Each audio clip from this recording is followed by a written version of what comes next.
Welcome to Divorce Diaries.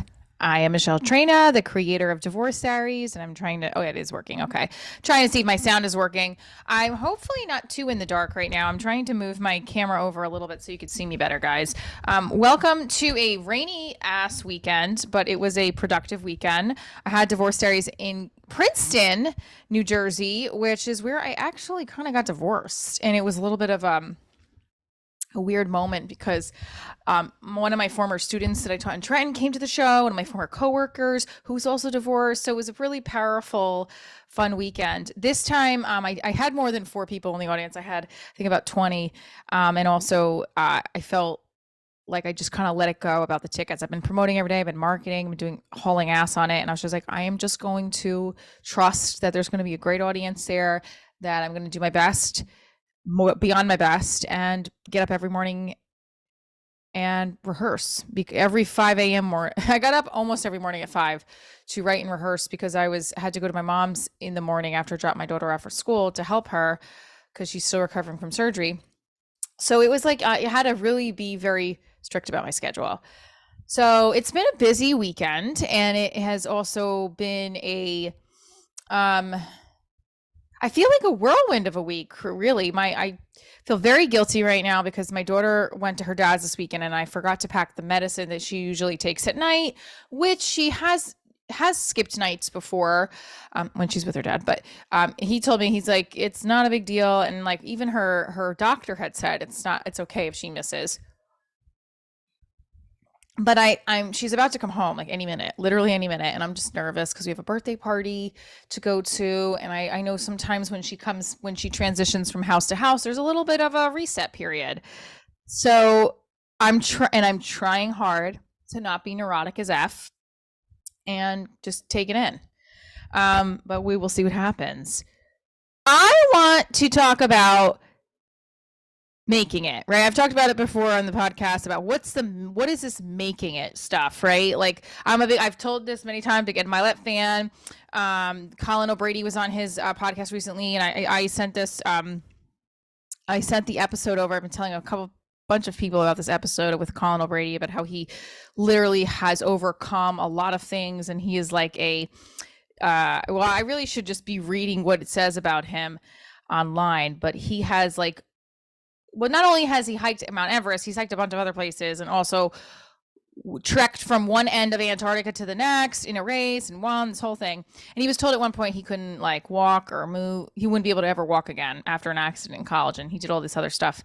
So I told a new friend that I met, who actually came to my show, shout out to him, about it. And he listened to it and thought it was interesting. And we were having this conversation last night about making it, and also perspective of, what if you pass away before you make your goal? God forbid, right? I hope that does not happen to me. I have the football, which is Divorce Diaries, in my mind, and I just want to get to the network and be on set every day and be on Hulu or HBO Max. To me, that's my biggest goal right now. That is my Mount Everest, is to sell my show to a network and be working as the star, the showrunner, the writer, one of the main, something in that realm where, ideally, yeah, I'm the star of my own show. Isn't that like everybody's dream? No, but the dream is to have this show on a network and be working every day, or, as on set, and obviously touring with stand up, and the whole brand is expanding and helping people throughout the world. That's my end zone. That's my Mount Everest, right? And I was like, I think about it, what if I don't get there? There we go. All right. So my daughter just came home. So you heard the doorbell in the back. Never dull moment. Where was I? Anyway, I was discussing with a new friend about, what if we don't make it to the end zone? What if, God said it's your time before that. And we were like, this is kind of morbid, but it's also kind of interesting because you do have to live every day to the fullest. I grew up in my college years, in my high school and college years, I grew up with Rent, no day but today. Oh God, that sounded really bad. No day but today. That whole thing. Again, I'm not a singer. I'm a dancer who sings. I'm a comedian who laughs. Okay. I just got off the phone with my manager. He's like, you just have to tighten everything up. You're a storyteller comic, but you need to get to the point faster. Meanwhile, I have just now veered off task on this podcast in 7 different directions. Maybe that's just my bit. Maybe this is what they're coming to see the show. How many avenues does Michelle take to get to the final point, which is no day but today? Right. So live your life to the fullest. So anyway, I was saying like, no, of course, like I would be so heartbroken if I didn't make it to the end zone with Divorce Diaries, which is a network, and me on the show every day. But then again, I wouldn't be here. So how am I, like, we don't know what that is. So I think for me, and then I think it's what people think about it afterwards, like your legacy, right? Like, what is the legacy that you leave? So I think you just have to live every day in the moment of like, wow, like I'm in the pursuit. Like I left teaching full time. I do teach on the side. I have my theater company. I'm a gig worker. So it sometimes sounds like I'm working 500 jobs, but it's just what the nature of the beast is. Like you work a lot of gigs. And sometimes it might sound to other people that you work, guys, this is just on a side note. This is ridiculous of how I'm trying to keep up my Zoom right now. Like I'm holding the microphone in between my legs. Okay. That should be better. There's like a freaking lap desk that's falling apart. Okay, there we go. So you just have to, I feel like, look at every day as your end zone. Maybe that's it. Every day is your end zone. You got there, and I'm not on a network yet, but I have all this different content out there on different platforms, and I've met a lot of people. I've gotten to travel with my show. I feel like I'm really living my life in a really cool way. And I'm trying each day to be the best version of myself and feel so grateful and enjoy the moment. And I'm every day trying harder and harder. And I'm proud of myself. But yeah, like I still feel scared that I am not. There's a part of me that feels like, please, God, universe, Jesus, my Father in heaven. Are you all right? Hold on. I think my daughter just sneezed 3 times, so let's double check that she's okay. I love how I get distracted in the middle of a prayer. I just pray that I can get to that end zone of like Divorce Diaries being on this whole nother level, and anyway, the conversation I was having with him was that, how can we avoid that feeling right now of feeling like, the what ifs. And it's just kind of like this whole weekend I had booked shows, booked work, booked a couple self-tape, which are like callbacks, I guess you'd call them. And it was feeling good. And I have to look at this weekend as like, I'm in the end zone, baby. But then there's another end zone and there's another end zone. And it's like just feeling happy and grateful with inside you, because you just don't know what the other side's going to hold. You don't know how you're going to feel, when you get to your Everest and what's going to be your next Mount Everest to conquer or obtain. And God damn it, I want so badly for my show to be on a network. I just want it to be the next Golden Girls. Like literally, that's what I want very badly. But what does that mean? It means that I've touched a lot of people and that people come to my show or tune into my show to escape something that's going on in their life that's not great, to feel motivated, to laugh, to relax. That's what I want. I feel that way when I teach kids. I felt that way this morning when I subbed at a hip hop class and it felt really good to dance again. But it also reminded me of how fucking exhausting it is to teach younger friends, to teach in general. I've been teaching remotely. It's a little different than teaching in person, obviously, especially when you teach college online. It's different than teaching younger children. I was teaching 8-year-olds into 10, I think. Actually, no, it was like 3 to 8, I think. And I love that age group, but it also requires a whole different skill set and energy. And like I got done teaching and then the parents were like, oh my God, do you teach here every day? Like, when do you teach here next? Like the kids had so much energy. I was like, oh. And I remember like this has happened before when I teach, parents come up to me and will say like, oh my God, like, do you teach here regularly? Or they like me. And I know, I'm not saying that to toot my own horn. I know I have a gift. which is why I use it in theater with children with special needs and all that stuff. But I want that within like Divorce Diaries, like I want that to expand through Divorce Diaries. It has a little bit, I have had great turnouts of people come and support and really connect to the show. I just would like it at a bigger scale. And then I ask myself, well, why? Like, what if you don't get there? And it's not because of you being lazy or you not putting it or you getting distracted by another unavailable guy or whatever it is. It's just the fact that, God decided, okay, it's your time now. God, please don't decide it's my time now, by the way. I'm just making a point on my podcast. Okay, I have to do that because I'm Catholic and I'm neurotic. I don't know. I'm blaming everything on being Catholic now for some reason. I haven't gone to church in over like 2 years. God, my mother really is disappointed me.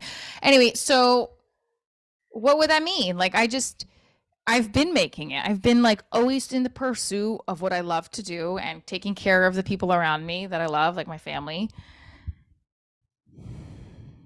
And just like trying to be a good human. Yeah. So that's it. I guess just to keep identifying what your end zone is each day. Like, what is your end zone today? What's your Mount Everest today? Like, my Mount Everest today is tackling my to-do list. That sounds really boring. What else could be my Mount Everest today? Is just putting out my content, hugging my daughter, being silly, and being safe. Like, my Mount Everest is if we can come home and get to bed tonight and laugh and make other people laugh, then I've climbed Mount Everest today. Speaking of climbing, I don't know. I was trying to be in a weird sexual joke there, and that's just sounded weird. Speaking of climbing, I'm definitely feeling emotional and like not lonely, but like they call it. I guess they call it cuffing season now. I hate that shit. Like it's been like a while. So I got over that producer guy last year, but last year this time, like I was in such a sad feeling. I am so happy to be away from that feeling. Guys, I am so happy to be away from waking up every morning and feeling like I just want to cry in a shell because this person that I cared for or had feelings for, I spiraled down a loop of text messages, and he also made me feel stupid and the whole thing. I'm just so glad it's over. But do I think about it often? Yes, because I don't want it to happen again. No, I don't think about it often. I shouldn't say that. I've thought about it lately a little bit because I was like, I don't want that to happen again. Like, I'm finally out of the weeds of feeling shitty, finally. Anyway, but what are you gonna do? Not experience life? I guess not. What I am going to do is filter it into Divorce Diaries and copy every single joke from what I said this weekend, transcribe it, and go over it and make it people laugh even harder. I will say that I have Teacher Michelle and then I have Patterson Michelle. Teacher Michelle is like, everybody is their own unique individual and everyone deserves a chance for respect and love and hearing each other out. And then Patterson Michelle, like my family grew up in Patterson, New Jersey, a little bit of an inner city, I guess you'd say the hood, maybe, I don't know. And a little rough around the edges, I should say. That's the better, it's rough around the edges. So like we have a little bit of a temper. So if we feel like we're being wronged, we're going to let you know and we're going to create a scene around it. So this weekend when I was doing my show in Princeton, like I said, my former student came and he was telling me everything about what's going on in his life. And it sounds like he's going to get out and like be a flight attendant, which is awesome.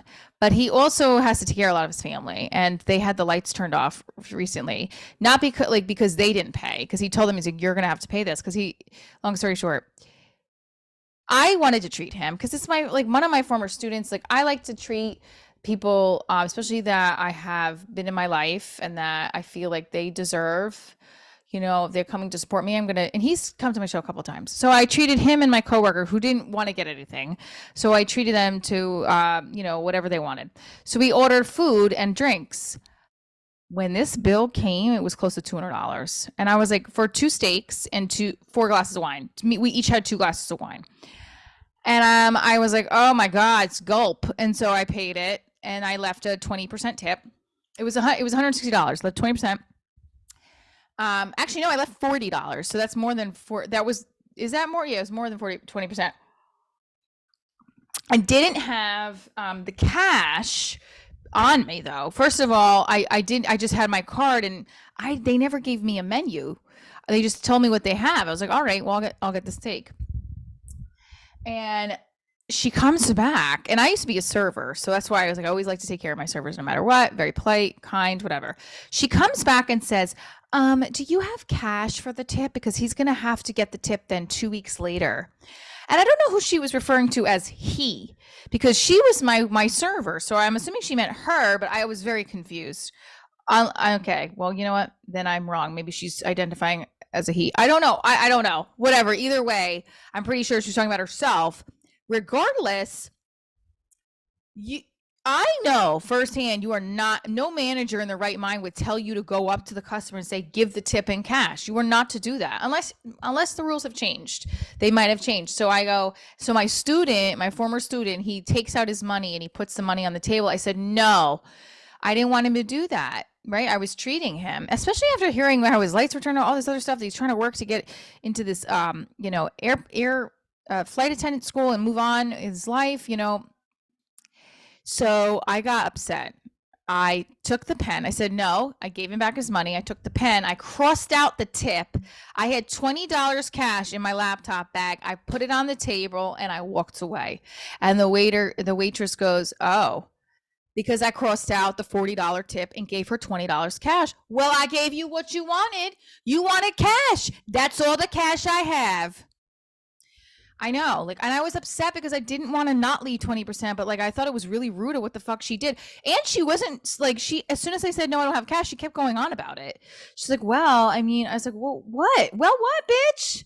I don't have it. You didn't even give me a menu. And I felt guilty. I have to say, I was going on about it the next morning because I felt guilty because I don't want to be a customer that doesn't leave 20%. I just felt slighted. I also felt annoyed because I was like, man, I didn't know it was this expensive for 2 steaks. It was like I just worked and now I'm putting all my money that I worked into one meal. I was a little flabbergasted. And I thought it was rude of her to come up to me and ask for cash. What I should have done, and my friend said this, he's like, you should. He's like, well, maybe the manager asked her to do it. And I should have fucking asked. But I should have just said, is this something that you have to request per your manager? And if she said no, I'll be like, well, I'm so sorry, but I cannot give you more than $20 cash because that's all the cash I have. And I feel kind of slighted here that you're coming up to me asking. But it doesn't matter. Either way, I did it and that's it. It is what it is. I told myself, you're harping on it. You have too much to do today. You have another show. You have to teach. You have an audition to get into. You have an audition you have to submit. You either sit and sulk about how you reacted to it or you get the fuck over it because you did what you felt was right in the moment. You gave her $20 cash. You crossed off the $40 on the fucking card tip and you said, see you later, sister. No, I didn't even say that. I just said goodbye. Good night. All right. So I ranted a bit about that. But I did still feel a little guilty because I didn't want to not give 20%, but sometimes you just have to take that deep breath and figure out how you're going to react. I think that the end zone for me was making sure that I took care of the people that supported me that day. And then I pulled out a good show. And listening to my tapes, I think they're okay. I think it could be much, much funnier. And I have to sit every morning and work through each joke and find the way to make it funnier. And I hope to do that. Hope to see you guys in an upcoming show of Divorce Diaries. And I hope that you figure out what your daily end zone is, what your daily Everest is. So I just so for your knowledge, I'm obsessed with Ed Milet. I'm also obsessed with Gary Vee, but Ed Milet is one of my favorite motivational speakers, podcasters. I love him. And it's an easy listen. His books, his podcast episodes are an easy listen. You can do it while you're doing your laundry, your clothes, whatever, your dishes in the car. It's great. And we'll see what happens with cuffing season. Maybe I'll cuff myself and snuggle with my pillow. No, I'm kidding. I don't know. I'm actually okay with that. So stay tuned for more. Divorce Diaries is going to be in Nutley, New Jersey at the Oakley, October 21st at 8 p.m. You can go online to get tickets, divorcediaryshow.com. Then the next show after that is in California, love. Okay. California, baby. I wish they all could be Jersey girls in California. All right. California, November 5th in LA and November 6th in San Diego. Be there. If you want to check out other stand-up shows that I'm doing, I'm also doing one this coming Friday at the Dojo Comedy, or the Comedy Dojo in Morris Plains. And then I have some more divorce. Oh, yeah. I can't believe I forgot to tell you this. There's more shows being added. November 26th is at the Lincoln Lodge in Chicago. And December 3rd, I will be at Governor's Comedy Club with Divorce Diaries. Very, very, very excited.